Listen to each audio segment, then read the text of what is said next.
What if I told you that one of the most explosive police dramas of the 1970s, a certified overnight sensation, didn't even make it 2 full seasons?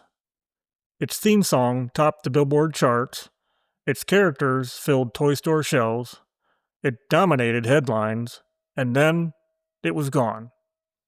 Turns out, S.W.A.T wasn't just a hit show, it became ground zero in a national debate about violence, television, and America's future.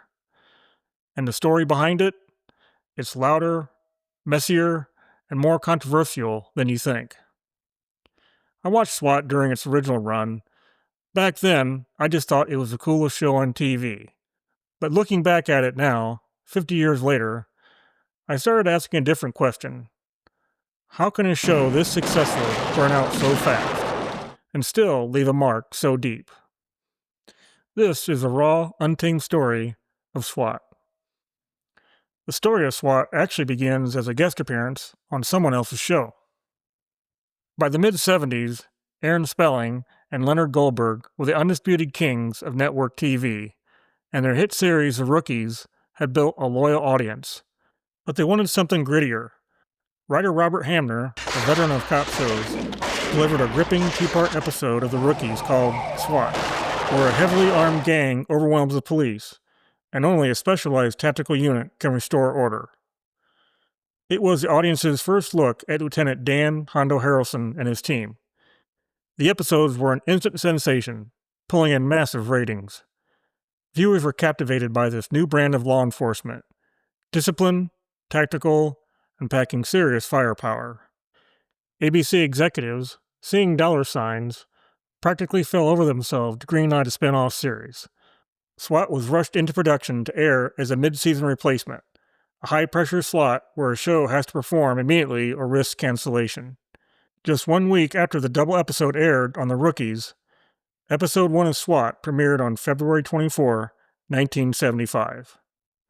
Casting the team was crucial. The show needed 5 men who looked like they belonged together and could believably kick down a door. For the lead, producers chose Steve Forrest, a veteran actor with a quiet intensity. Forrest had served in the Army during World War II, giving him a natural authority. As Lieutenant Dan Hondo Harrelson, he was the team's rock. Take this man where I can't see him before I kick his butt around the block and halfway back to Missouri. Robert Urich played Officer Jim Street, the hot-headed rookie with star potential. Young, charismatic, and photogenic, he was the one producers bet would be a breakout. And he was. Urich quickly became the face of the show, gaining attention in fan magazines and TV columns across the country. Well, when you think he's ready to hit, I hope you're going to let me in on it. Rod Perry was cast as Sergeant David Deacon Kay, the level-headed second-in-command. He brought a steady presence that balanced the team's energy. This is it. You made it. The 3 of you made the team. James Coleman played Officer T.J. McCabe, a quiet but skilled sharpshooter who had learned to shoot while hunting with his father. He was appointed the squad's marksman, giving the team precision when they needed it most. The lieutenant says you've got good instincts when it comes to junkies. Mark Shera joined as Officer Dominic Luca, the smooth-talking driver and adrenaline junkie. His chemistry with the team helped round out the squad. Well, gentlemen, it appears that we are looking for a believable, handsome, romantic image. Spelling and Goldberg weren't just casting actors. They were assembling a team that could anchor an action series built on chemistry, credibility, and firepower. From its very first episode, S.W.A.T was unlike anything else on television. Each week delivered a full-scale tactical assault, automatic weapons, snipers, explosions, and a shootout that felt ripped from a war zone. It was thrilling, and for television in 1975, it was intense. But that intensity came at a cost. The show quickly became a lightning rod for critics and watchdog groups who accused it of glorifying violence. And it didn't take long for the backlash to heat up. Groups like the National Citizens Committee for Broadcasting and the American Medical Association slammed S.W.A.T as, quote, warlike and irresponsible. claiming it taught kids that violence was the answer. The pressure on ABC was constant.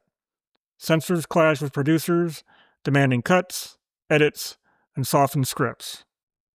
But Spelling and Goldberg pushed back. The action wasn't just a feature of the show, it was a show. Take that away, and there was no SWAT left. The criticism didn't stop with watchdog groups. Even real-life law enforcement began speaking out, including members of the actual LAPD SWAT team the show was modeled on. Their message was clear. This isn't how it works. In real life, SWAT operations focused on patience, containment, and negotiation. Force was the last resort. But on TV, the SWAT team often kicked down the door first and asked questions later. You listen to me, Hopper. No. You listen to me, pig. Police feared the show was creating unrealistic and potentially dangerous expectations. The public didn't understand why real officers weren't storming every building like it was a weekly shootout. Ironically, while adults were protesting, kids couldn't get enough. SWAT became a merchandising goldmine. Mego action figures, model kits of the iconic SWAT van, board games, toy guns, and even lunchboxes. For a brief, shining moment, SWAT was a full-blown cultural phenomenon. It was popular, profitable, and it seemed unstoppable. But the controversy never let up. As Season 2 began, the pressure on ABC was mounting. Advertisers, wary of the bad press, started backing away, unsure about linking family-friendly brands to a show built on gunfire and explosions. It's mine! I can burn it if I want to! And then the ratings dropped. Hard. From a top 20 debut to 71st place by the end of the second season. SWAT had lost its momentum. Meanwhile, the theme song was about to take on a life of its own.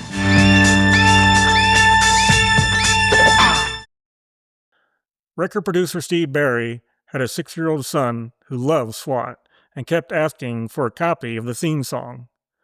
But there wasn't one, at least not yet. I wanted to get him a record of it, Barry later recalled. One night I watched the show and liked the theme song. I thought, if we could do a dance version, it might be a real solid instrumental.